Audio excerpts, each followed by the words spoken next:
नमस्कार मित्रों, INIFS के क्रैश कोर्स के डे 10 में आपका स्वागत है। आज का जो हमारा टॉपिक है वो है unit number 18 of INIFS। Chapter name is SNPA, that is called system of SNA, system of national account and GDP concept. आइए सबसे पहले हम लोग सभी चीज़ें पिक्टोरियल फॉर्मेट में समझेंगे। सबसे पहले हमारा जो डिस्कशन होगा वो SNA और GDP को समझने पे होगा। मैं थोड़ा सा जूम आउट कर दूं ताकि आपको क्लियरली चीज़ें एक पिक्चर में दिखें। तो पहले हम लोग इसकी बात करने वाले हैं। आइए थोड़ा जूम इन करते हैं और एक एक करके एक एक पॉइंट को आसान भाषा में समझते हैं। ये हमारा तरीका रहा है पूरे के पूरे क्रैश कोर्स में। सिंपल भाषा में आपको चीज़ें समझाई जाएंगी पिक्टोरियल फॉर्मेट से, ताकि आपको कोई भी स्ट्रेस नहीं लेना है, चीज़ों को आसानी से समझना है। दोस्तों ये बहुत ही इंटरेस्टिंग टॉपिक है SNA और GDP। यह सिर्फ एक थ्योरी नहीं बल्कि इकोनॉमी का बैकबोन है। तो चलिए समझते हैं ये कैसे काम करता है। तो सबसे पहले आप यहाँ पे देखिए, इंडिया का जो GDP है उसका बेस ईयर का मैं आपको अपडेट प्रोवाइड कर देता हूँ। ये सारे कंटेंट आपके मैकमिलन बुक से लिए गए हैं। तो India GDP base year update. दोस्तों GDP को नए इकोनॉमिक डायनेमिक के साथ सिंक करना जरूरी था, राइट। तो एक तरफ GDP है और एक तरफ हमारा इकोनॉमिक डायनेमिक है, दोनों को सिंक करना बहुत जरूरी है। मैं यहाँ पे लिख भी देता हूँ, here is GDP and here is our economic dynamic, right. And it is very necessary to synchronize both of them. Sync करना बहुत जरूरी है ताकि हम एक्यूरेटली मेजर कर सके अपनी ग्रोथ को, राइट। क्यों सिंक करना जरूरी है? The main reason behind syncing is to accurately measure the growth, that is the main reason, right. तो देखिए यहाँ पे क्या बताया जा रहा है कि सिंक करना जरूरी है, इसीलिए बेस ईयर को रिवाइज किया गया। That is why base year has been revised. अब देखिए बेस ईयर कैसे रिवाइज किया गया, यहाँ पे पॉइंट बताया जा रहा है कि when you talk about the revision of base year, तो क्या इकोनॉमी हर साल वैसे ही रहती है? बिल्कुल नहीं। तो फिर बेस ईयर को रिवाइज करना जरूरी होता है ताकि नए इंडिकेटर को इंक्लूड किया जा सके, क्योंकि हमारा जो इकोनॉमी है वो हर एक साल सेम नहीं रहता है, राइट। तो हम क्या करते हैं, बेस ईयर को रिवाइज करते हैं ताकि नए इंडिकेटर्स को इंक्लूड किया जाए। तो मेन मेन मेन क्या है point? To regular update for key economic indicator, that is why we revise base year every year. चलिए अब देखिए दोस्तों, एक पॉइंट है जो कि आपको बताया जा रहा है SNA 2008 अपडेट। क्या हुआ दोस्तों, इकोनॉमी इवॉल्व होती है, नए ट्रेंड आते हैं, नए मेथड अडॉप्ट होते हैं और इसी वजह से अपडेट लाने पड़ते हैं, क्योंकि हमारा इकोनॉमी कॉन्स्टेंटली इवॉल्व हो रहा है, राइट। नए अपडेट आएंगे, नए मेथड्स आएंगे, नए ट्रेंड्स आएंगे, राइट, अडॉप्ट किए जाते हैं, इसी वजह से हमें अपडेट लाना पड़ता है। अब मैं आपको ले चलता हूँ रिसर्च एंड पॉलिसी एड पे। आप यहाँ पे आ जाइए, रिसर्च एंड पॉलिसी एड। दोस्तों पॉलिसी मेकर के लिए सही डेटा होना बहुत जरूरी है। जो हमारे पॉलिसी मेकर है ना, जो पॉलिसी बनाते हैं, उनके लिए डेटा सही होना, एक्यूरेट डेटा होना बहुत जरूरी है, राइट। और इसी वजह से अपडेट लाने पड़ते हैं। तो मैं आपको समझा रहा हूँ कि जो अपडेट लाया गया, बेस ईयर को रिवाइज किया गया, आखिर क्यों किया गया, राइट। पहला पॉइंट आपको बताया कि जो हमारा इकोनॉमिक डायनेमिक है उसको GDP के साथ सिंक में लाने के लिए किया जाएगा, ठीक है। उसके बाद दोस्तों अभी मैंने आपको बताया कि जो पॉलिसी मेकर होते हैं उनको एक्यूरेट डेटा चाहिए, और इसके लिए दोस्तों हमारा जो कांस्टेंट अपडेट है वो बहुत जरूरी होता है, राइट। अच्छा, एक मैंने आपको रिसर्च एंड पॉलिसी एड अभी समझाया। रिसर्च और डिसीजन मेकिंग को स्ट्रांग बनाता है ये रिसर्च को। अच्छा, एक और पॉइंट आप देखिए, इकोनॉमिक एक्टिविटीज रिकॉर्डिंग।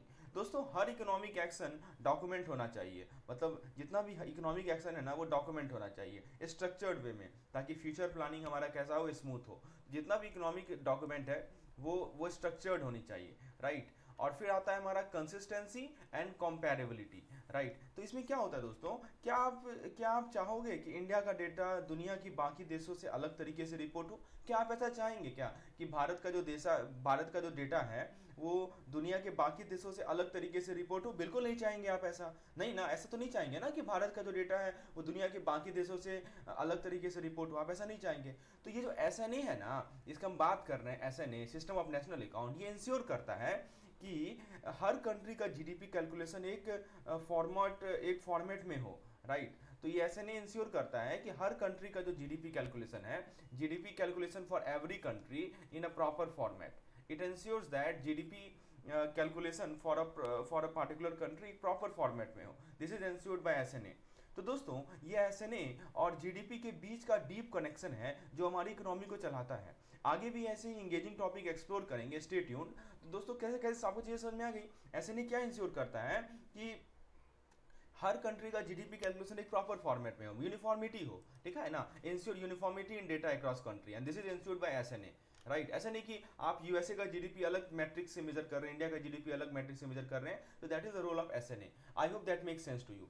अब मैं आपको ले चलता हूँ GDP कैलकुलेशन मेथड में, थोड़ा सा जूम कर देता हूँ ताकि आपको जो टेक्स्ट है वो क्लियरली दिखे। आइए समझते हैं इस टेक्स्ट को सिंपल भाषा में। तो दोस्तों आज हम बात करेंगे एक ऐसे फॉर्मूले की जो पूरे जीडीपी को डिफाइन करता है। एक सिंपल और एक पावरफुल इक्वेशन है जो बताता है कि देश की इकोनॉमी किस स्पीड से दौड़ रही है। तो फॉर्मूला आपके सामने है दोस्तों, सी प्लस आई प्लस जी प्लस एक्स माइनस एम। ये तो आपके फिंगर टिप्स पे होना चाहिए फॉर्मूला, क्योंकि इस पे न्यूमेरिकल क्वेश्चन भी आते हैं, राइट। अब ये सी आई जी एक्स एम क्या है आइए समझते हैं। देखिए, सी होता है हमारा, आप देख सकते हैं सी होता है हमारा प्राइवेट कंजम्पशन, राइट। मतलब हम जो खरीदते हैं, घर के राशन से लेकर वीकेंड वाली मूवी टिकट तक, ये सब इकोनॉमी के सबसे बड़े इंजन है ना। ये इकोनॉमी के सबसे बड़े इंजन है, that is called private consumption. उसके बाद आता है हमारा उसके बाद आता है हमारा जी। जी क्या होता है? Government spending, right. तो गवर्नमेंट स्पेंडिंग में क्या आता है? Roads, hospitals, schools. सरकार जो पैसा इंफ्रास्ट्रक्चर और पब्लिक सर्विस पे लगाती है, राइट, इसे कहते हैं गवर्नमेंट स्पेंडिंग। तो गवर्नमेंट स्पेंडिंग का मतलब दोस्तों अभी मैंने आपको बताया कि रोड, हॉस्पिटल, स्कूल ये सभी गवर्नमेंट स्पेंडिंग में आते हैं, राइट। जो मतलब जो सरकार जो पैसा इंफ्रास्ट्रक्चर और पब्लिक सर्विस पे लगाती है, तो वो जीडीपी का एक बड़ा हिस्सा होता है। बस एक चीज़ एक्सक्लूड होती है, वो होती है ट्रांसफर पेमेंट। यहाँ देखिए लिखा गया है ना, ट्रांसफर पेमेंट को एक्सक्लूड होती है, जैसे कि सोशल सिक्योरिटी बेनिफिट, इसे हम लोग छोड़ देते हैं, राइट। और फिर एक आता है हमारा एक्स माइनस एम।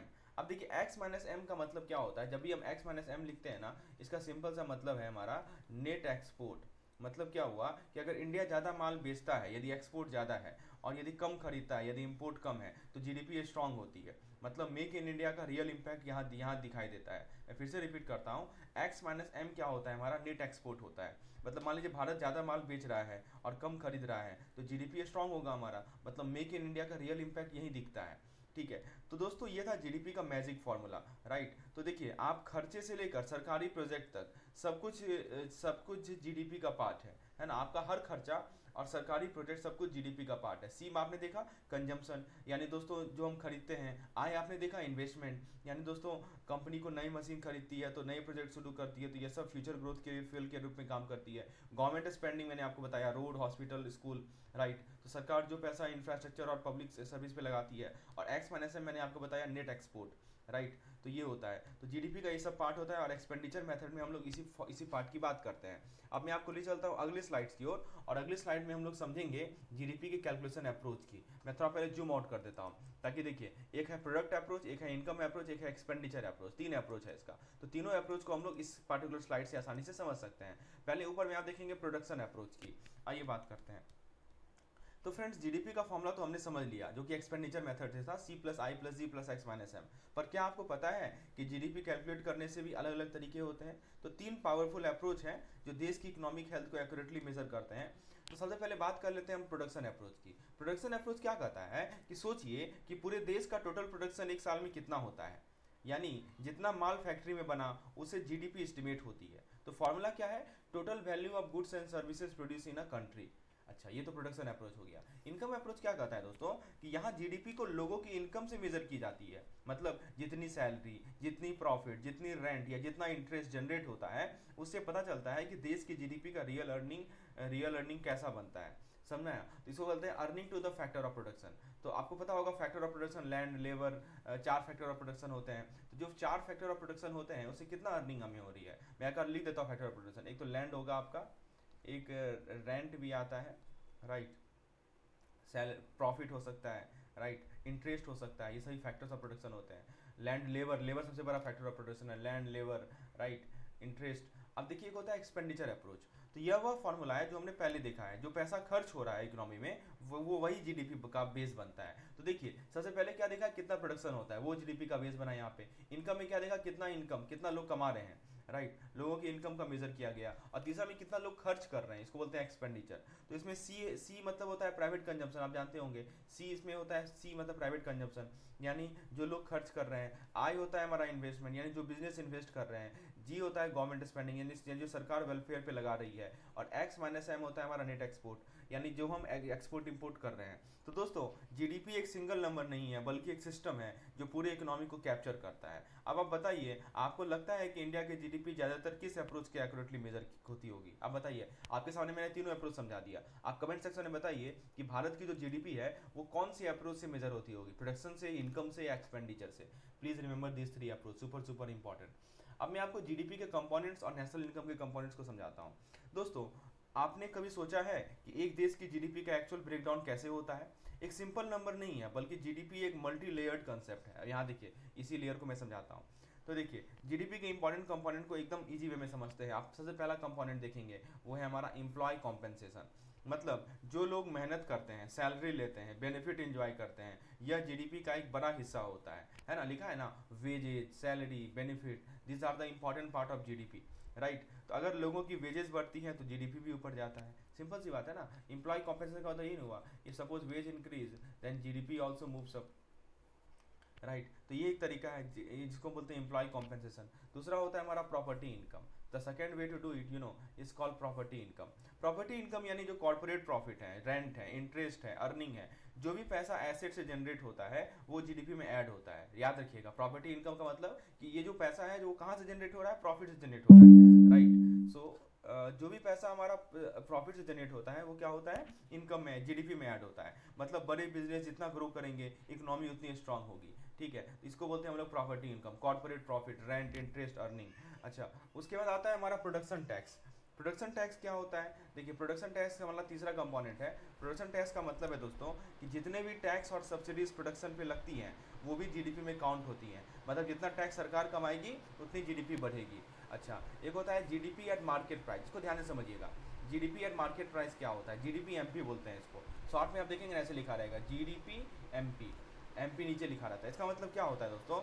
यह वही जीडीपी होती है जो टैक्स एडजस्ट होने के बाद आती है। मतलब एक्चुअल मार्केट रियलिटी का रिफ्लेक्शन होता है ये। लिखा है ना, आफ्टर टैक्स एडजस्टमेंट, यानी हमने टैक्स को यदि एडजस्ट कर लिया उसके बाद जो जीडीपी वैल्यू आती है उसको बोलते हैं जीडीपी एट मार्केट प्राइस। और दूसरा होता है जीडीपी एफसी। क्या होता है?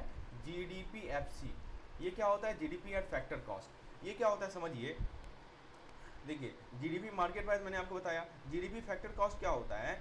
यह रियल आउटपुट वैल्यू बताता है जो फैक्टर पेमेंट के बेसिस पे मेजर होती है। किसके बेसिस पे मेजर होती है? फैक्टर पेमेंट के बेसिस पे। And this shows the real output value, this shows the real output value which is measured on the basis of factor payment.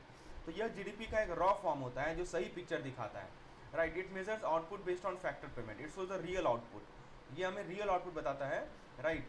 जो फैक्टर पेमेंट के बेसिस पे मेजर होती है। और ये जीडीपी का एक रॉ फॉर्म होता है। एक होता है जीडीपी एमपी और एक होता है जीडीपी एफसी, राइट? तो रियल वाला कौन सा है? एफसी रियल है। एमपी क्या होता है? हम टैक्स एडजस्टमेंट करने के बाद जो है जीडीपी एमपी निकालते हैं। और एक होता है हमारा नेशनल इनकम। नेशनल इनकम क्या होता है? तो अगर हम वेजेज, रेंट, इंटरेस्ट और सारी अर्निंग मिला दें तो यह होता है हमारा नेशनल इनकम का बेस बनता है। तो ज़्यादा नेशनल इनकम होगा तो ज़्यादा जीडीपी ग्रोथ होगा। तो दोस्तों, अब आपको जीडीपी का फुल स्ट्रक्चर तो समझ में आ गया होगा, इसका क्या क्या पार्ट होता है। अब देखिए, प्रोडक्शन पे टैक्स जो पे करते हैं वो जीडीपी का पार्ट होता है। जीडीपी एमपी हो गया हमारा, यानी हम टैक्स एडजस्टमेंट करने के बाद जो आउटपुट मिल रहा है वो हमारा एमपी आता है। फैक्टर कॉस्ट मतलब कि जितने भी फैक्टर पेमेंट्स हैं, राइट? फैक्टर कॉस्ट का मतलब कि जो जीडीपी का रॉ फॉर्म होता है वो होता है जीडीपी एफसी, जो फैक्टर पेमेंट के बेसिस पे मेजर होता है। एम्प्लॉय कॉम्पेंसेशन, यानी दोस्तों मैंने आपको बताया कि जो लोग मेहनत करते हैं, सैलरी लेते हैं, बेनिफिट एंजॉय करते हैं, यह जीडीपी का एक बड़ा हिस्सा होता है। अगर लोगों की वेज बढ़ेगी तो जीडीपी भी बढ़ेगा। समझ में आया? तो ये सभी फैक्टर्स होते हैं जो जीडीपी को बढ़ाते हैं। तो फ्रेंड्स, आप देख सकते हैं एक फॉर्मूला आपके सामने लिखा गया है। मैं इस फॉर्मूले को थोड़ा समझा देता हूँ। ये फॉर्मूला बहुत इंपॉर्टेंट है। इस फॉर्मूले के माध्यम से आप नेशनल इनकम कैलकुलेट कर सकते हैं, right? So let me explain this particular formula. तो देखिए, इसमें सबसे पहले आप देखेंगे पहला टर्म लिखा है इन्होंने कि ये प्रोडक्ट अप्रोच का यूज करते हैं जो नेशनल इनकम फॉर्मूले के बेस पे होता है। यहाँ पे आप देख सकते हैं। तो इसमें एक टर्म है जीडीपी एमपी, राइट? वही चीज़ यहाँ भी समझाया जा रहा है। तो एक टर्म है हमारा जीडीपी एमपी, फिर है हमारा डेप्रिसिएशन। तो चलिए इस फॉर्मूले को हम समझते हैं इस पार्टिकुलर फ्लो चार्ट से। ये नीचे जो फ्लो चार्ट दिया हुआ है ना, इससे हम लोग समझते हैं। इसे कहते हैं product approach to GDP, right? Production approach, I told you early also.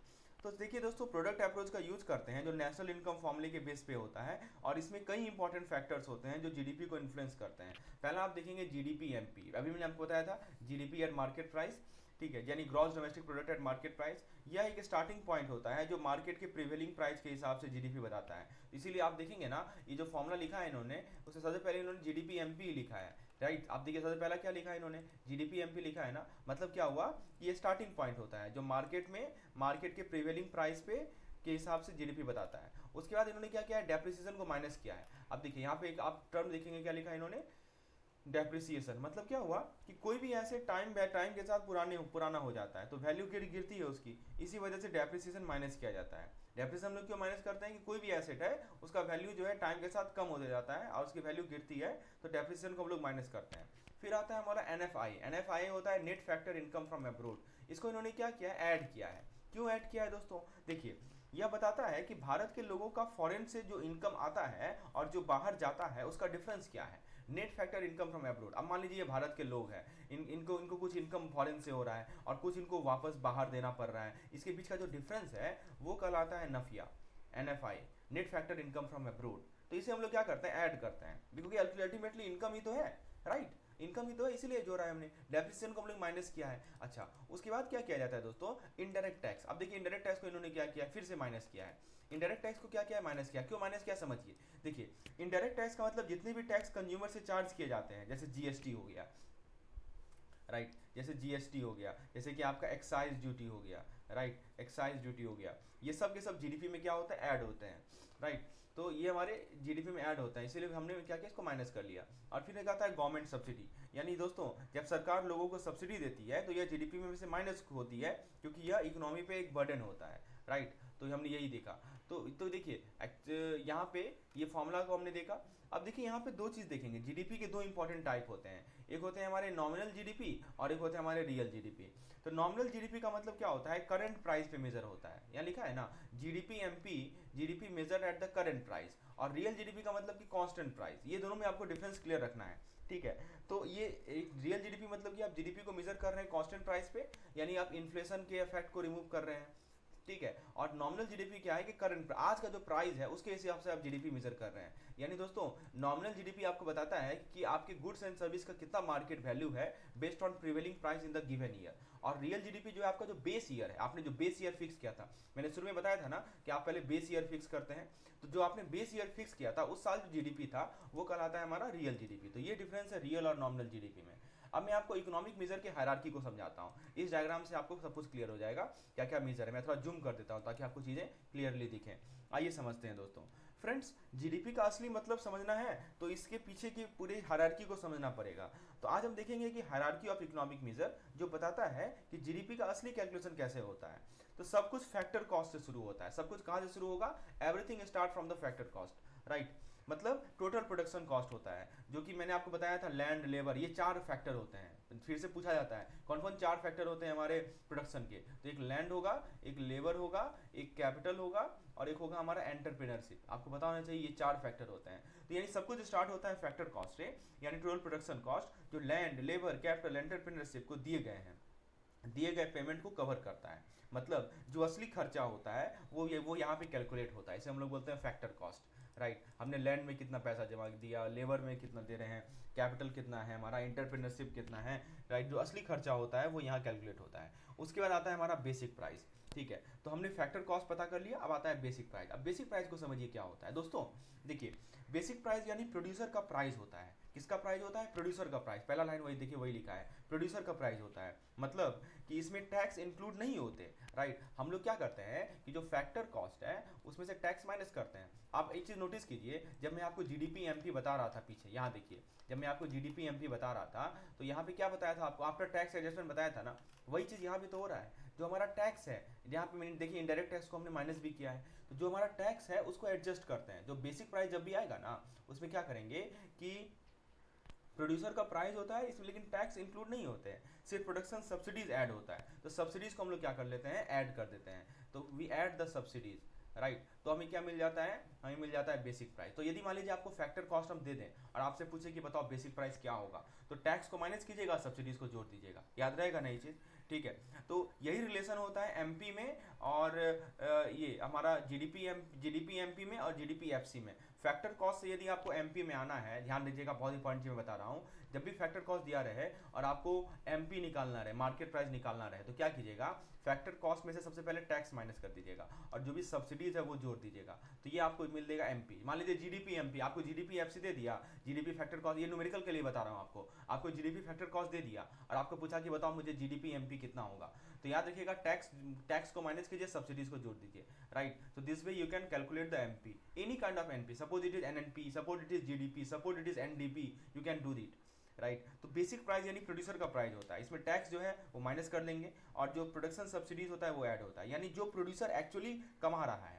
तो देखिए टैक्स तो उसने पे कर दिया ना, फैक्टर कॉस्ट मतलब कि सब कुछ हो गया, लेकिन बेसिक प्राइस मतलब कि एक्चुअली एक प्रोड्यूसर कितना कमा रहा है, तो टैक्स तो उसको पे करना ही पड़ेगा सरकार को, तो टैक्स को माइनस कर लेंगे। हाँ, यदि सरकार को छूट देती है, यदि सरकार को सब्सिडीज देती है, तो वो उसका कमाई ही है, तो उसको जोड़ देंगे। समझ में आया? तो इसी प्रकार से हम लोग मार्केट प्राइस निकालते हैं। अब मैं आपको जीवीए के बारे में समझाता हूँ।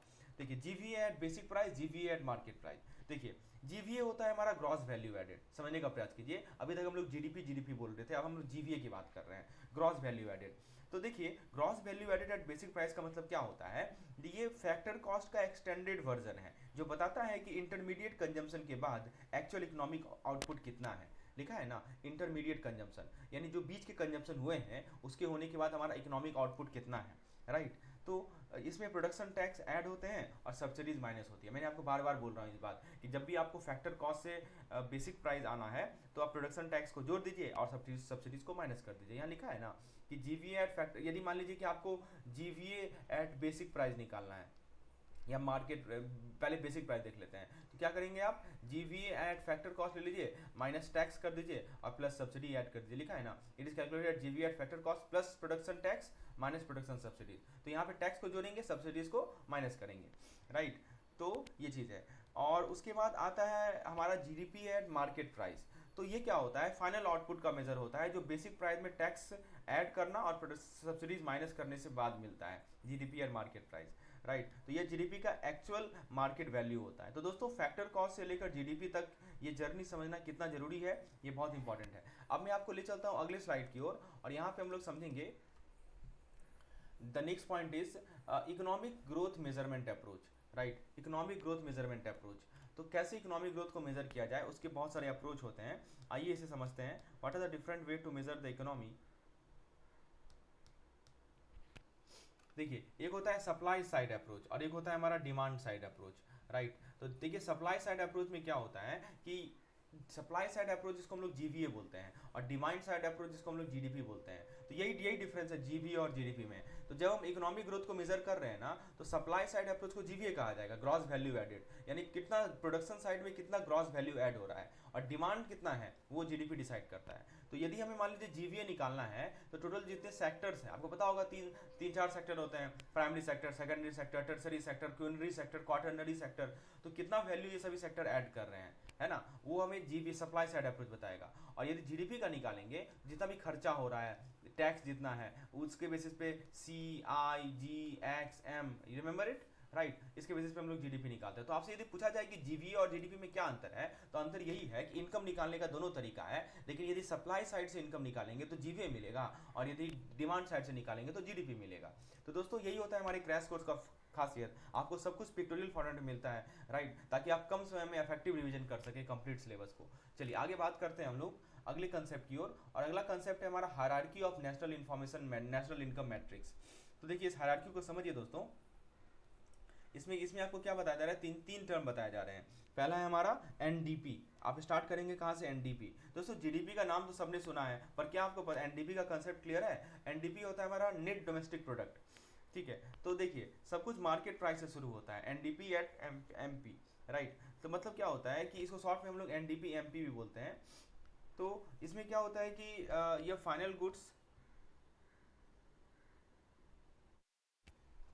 देखिए एनडीपी के बारे में क्या बताया जा रहा है, domestic output after international adjustment, NDP is derived by subtracting depreciation from GDP. इसको बहुत सिंपल से आप ये समझ सकते हैं ऐसे, जैसे कि आपका दो सैलरी होता है, एक होता है ग्रॉस सैलरी और एक होता है आपका नेट सैलरी। तो gross salary is equal to net salary plus क्या होता है आपका डिडक्शन होता है, यही होता है ना।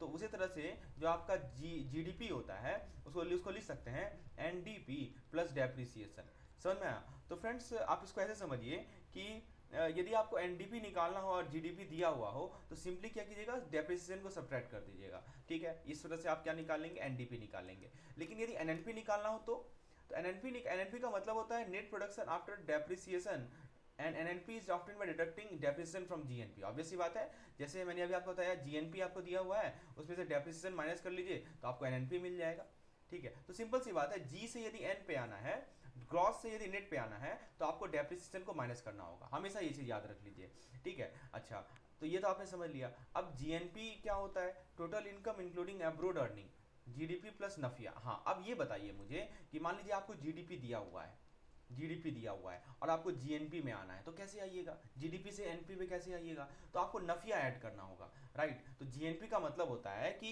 एब्रोड अर्निंग भी इसमें इंक्लूडेड होता है। यानी समझिए, एक सिंपल सा फॉर्मूला है, यदि आपको GNP is equal to GDP plus NFI. NFI क्या होता है? Net factor income from abroad. यानी विदेश से जो हम कमा रहे हैं और हम जो विदेश में पे कर रहे हैं, दोनों के बीच का डिफरेंस होता है net factor income from abroad. ठीक है, तो जब भी आपको जीडीपी दिया हुआ हो और जीएनपी निकालना हो तो एनएफआईए यानी net factor income from abroad आपको ऐड करना होगा। समझ में आया दोस्तों? अच्छा, अब एनडीपी की बात कर लेते हैं। एनडीपी होता है net domestic output after depreciation. तो आपको यदि मान लीजिए, सिंपल सी बात है, आपको यदि मान लीजिए एनडीपी निकालना है, suppose NNP is given, NNP दिया हुआ है तो एनएनपी को लिखेंगे एनडीपी प्लस एनएफआई। तो यहाँ से दो कंक्लूजन निकलता है, इस बात को आपको मैं फॉर्मूला रटा देता हूँ। देखिए, जब भी आपको ये जी से एन पे जाना है, ग्रॉस से नेट पे जाना है, तो क्या करना होगा? आपको सब्ट्रैक्ट ग्रॉस में से सब्ट्रैक्ट करना पड़ेगा, या एन में ऐड करना पड़ेगा क्या? Depreciation, right. या ग्रॉस में से आपको डेप्रिसिएशन क्या करना पड़ेगा? सब्ट्रैक्ट करना पड़ेगा। ठीक है, तो ये फॉर्मूला एक हो गया। दूसरी बात आप ये याद कर लीजिए कि जब भी आपको एन से, ठीक है, डी पे जाना है, यानी जैसे जीएनपी हो गया, जीएनपी से आपको जीडीपी पे जाना है, तो क्या करना पड़ेगा? आपको नफिया माइनस करना पड़ेगा, एनएफआईए यानी net factor income from abroad minus करना पड़ेगा। उसी तरह मान लीजिए आपको एनएनपी से एनडीपी पे जाना है, तो भी आपको एनएफआईए माइनस करना पड़ेगा, क्योंकि जब ग्रॉस नेशनल प्रोडक्ट की बात करते हैं ना, तो उसमें जो हमारा net factor income from abroad है वो भी ऐड हो जाता है in addition to the GDP. यही डिफरेंस है। चलिए, ये बातें आपको समझ में आ गई। अब मैं आपको एनडीपी और इकोनॉमिक फैक्टर के बारे में समझाता हूँ। देखिए दोस्तों, एनडीपी एट मार्केट प्राइस एक टर्म होता है, एनडीपी एमपी इसे बोलते हैं। ठीक है, तो एनडीपी मार्केट प्राइस का मतलब क्या हुआ? जो हमारा फाइनल गुड्स है, जो हमारा फाइनल सर्विसेज है, उसका मार्केट वैल्यू रिफ्लेक्ट करता है एनडीपी एट मार्केट प्राइस, और जो डोमेस्टिक इकोनॉमी में प्रोड्यूस की गई है, यानी जितने हम प्रोड्यूस किए हैं उसका असली मार्केट का प्राइस क्या है, वो यहाँ कैलकुलेट होता है। लेकिन असली अर्निंग तब पता चलेगा ना जब हम इनडायरेक्ट टैक्स और सब्सिडी को एडजस्ट करेंगे, राइट। जब हम इनडायरेक्ट टैक्स और सब्सिडीज को एडजस्ट करेंगे तभी तो हमें असली अर्निंग पता चलेगा, राइट। तो इनडायरेक्ट टैक्स एंड सब्सिडी, अब इनडायरेक्ट टैक्स में क्या हो सकता है? जैसे मैंने आपको बताया था जीएसटी, जैसे मैंने आपको बताया था एक्साइज ड्यूटी, राइट। ये सब क्या करता है? प्राइस को बढ़ा देता है, और सब्सिडीज क्या करता है? प्राइस को कम कर देता है। तो अगर हम सही अर्निंग देखना चाहें तो इनका एडजस्टमेंट करना जरूरी है। तो जब ये एडजस्ट हो जाता है तब मिलता है हमें NDP at factor cost, right. तो यह लिखा है ना, represent earning of production factor, NDPFC is derived by subtracting indirect tax and adding subsidies to NDPMP. देखिए, एनडीपीएमपी आपको दिया हुआ है, इसमें आप क्या कीजिए, आप जो है इनडायरेक्ट टैक्स, जो आपने टैक्स पे किया है उसको माइनस कीजिए, और प्लस जो आपने सब्सिडीज पे किया उसको ऐड कीजिए, तो आपको मिल जाएगा एनडीपीएफसी। ठीक है, एनडीपीएफसी मिल जाएगा। तो मार्केट प्राइस में से टैक्स माइनस कीजिए और सब्सिडीज को ऐड कीजिए, then you will get NDPFC. यानी दोस्तों, यह बताता है कि प्रोडक्शन फैक्टर जैसे लैंड, लेबर, कैपिटल, एंटरप्रेन्योरशिप की असली अर्निंग क्या है, इसको एनडीपीएमपी से इनडायरेक्ट टैक्स हटाकर और सब्सिडीज ऐड कर निकाला जाता है। यानी ये असल पैसा है जो इकोनॉमी में प्रोड्यूसर को मिलता है, राइट। तो ये चीज़ हमें एनडीपीएमपी, एनडीपीएमसी, तो ये चीज़ हमें ध्यान रखना है। अब मैं आपको ले चलता हूँ अगले कंसेप्ट की ओर।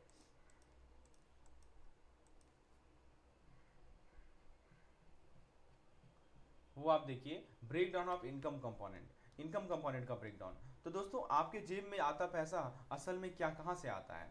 तो आज हम इनकम के ब्रेकडाउन को एकदम सिंपल और इंगेजिंग तरीके से समझेंगे। सब कुछ इनकम का अलग अलग कंपोनेंट से मिलकर बना है। तो सबसे पहला आप देखेंगे, यहाँ पे लिखा है ऑपरेटिंग सरप्लस। ठीक है, ऑपरेटिंग सरप्लस का मतलब क्या हुआ कि दोस्तों, यह वह इनकम है जो बिजनेस अर्न करते हैं, जैसे रेंट, इंटरेस्ट, प्रॉफिट और डिविडेंड से। यानी अगर आप इन्वेस्टर हैं या आप किसी प्रॉपर्टी से कमा रहे हैं तो यह आपका ऑपरेटिंग सरप्लस है। ठीक है, उसके बाद आता है पर्सनल इनकम। मतलब क्या हुआ कि देखिए, ये असल पैसा है जो इंडिविजुअल को मिलता है कॉर्पोरेट टैक्स और रिटेन अर्निंग के रिडक्शन होने के बाद। आपने कॉर्पोरेट टैक्स पे कर दिया, आपने रिटेन अर्निंग पे कर दिया, जो भी बचता है आपको, उसके बाद जो आपको पैसा बचता है वो होता है पर्सनल इनकम। मतलब जो पैसा आपके हाथ में आता है लेकिन अभी अभी टैक्स भरा नहीं है, राइट। तो वो ये होता है हमारा पर्सनल इनकम, राइट। उसके बाद आता है हमारा प्राइवेट इनकम। प्राइवेट इनकम क्या होता है समझिए। प्राइवेट इनकम मतलब कि नेशनल इनकम के साथ एक्स्ट्रा पैसा ऐड करके आता है, जैसे इंटरेस्ट ऑन नेशनल डेब्ट और गवर्नमेंट ट्रांसफर। यानी यह एक ब्रॉडर कैटेगरी है जो इंडिविजुअल और प्राइवेट एंटिटीज के लिए कैलकुलेट होती है। लिखा है ना, private income include national income plus interest on national डेब्ट and transfer minus government enterprise saving, right. इसे हम लोग बोलते हैं प्राइवेट इनकम। उसके बाद आता है हमारा पर्सनल डिस्पोजेबल इनकम, इसको बोलते हैं पीडीआई। पीडीआई क्या होता है, what is the meaning of this PDI? देखिए पीडीआई, अब बात कर लेते हैं असली स्पेंडिंग की। यह वो पैसा है जो पर्सनल टैक्स, जो गवर्नमेंट डिडक्शन के बाद आपके पास बचता है, यानी जो आप खर्च कर सकते हैं या बचा सकते हैं। लिखा है ना, is a portion of the personal income available for consumption after personal tax. आपने कॉर्पोरेट टैक्स पे किया तब आपको मिला दिस पर्सनल इनकम। अब उसके बाद जो आपने टैक्स वैक्स पे कर दिया, कंजम्पशन पे जो टैक्स पे किया, उस सब के बाद जो आपको पैसा बचता है वो होता है पर्सनल डिस्पोजेबल इनकम। तो पर्सनल इनकम में आपने क्या किया था, केवल अनडिस्ट्रीब्यूटेड प्रॉफिट, कॉर्पोरेट टैक्स ये इसने हटाया था, दैट्स इट। अब एक होता है रियल इनकम। रियल इनकम यदि मान लीजिए अगर इनकम बढ़ भी गए लेकिन इन्फ्लेशन ज़्यादा हो गया तो असली फायदा क्या? तो रियल इनकम हमें इन्फ्लेशन एडजस्ट करके दिखाता है कि असल में हमारी इनकम का परचेजिंग पावर क्या है। ठीक है, तो मान लीजिए कि आपका इनकम बढ़ गया लेकिन इन्फ्लेशन उसे दुगना गति से बढ़ गया, तो रियल इनकम हमें एडजस्ट, इसको इसलिए कहा जाता है, रियल इनकम को क्या कहा जाता है, इन्फ्लेशन एडजस्टेड इनकम। जैसे मैंने आपको बताया था ना, रियल इनकम नेशनल नोशनल, दो वैल्यू आपको बताया था, रियल वैल्यू नोशनल वैल्यू। ठीक है, तो उसी तरह से रियल इनकम और नोशनल वैल्यू होता है। तो दोस्तों ये 5 कंपोनेंट मिलकर डिसाइड करते हैं कि आपका असली डिस्पोजेबल पैसा कितना है।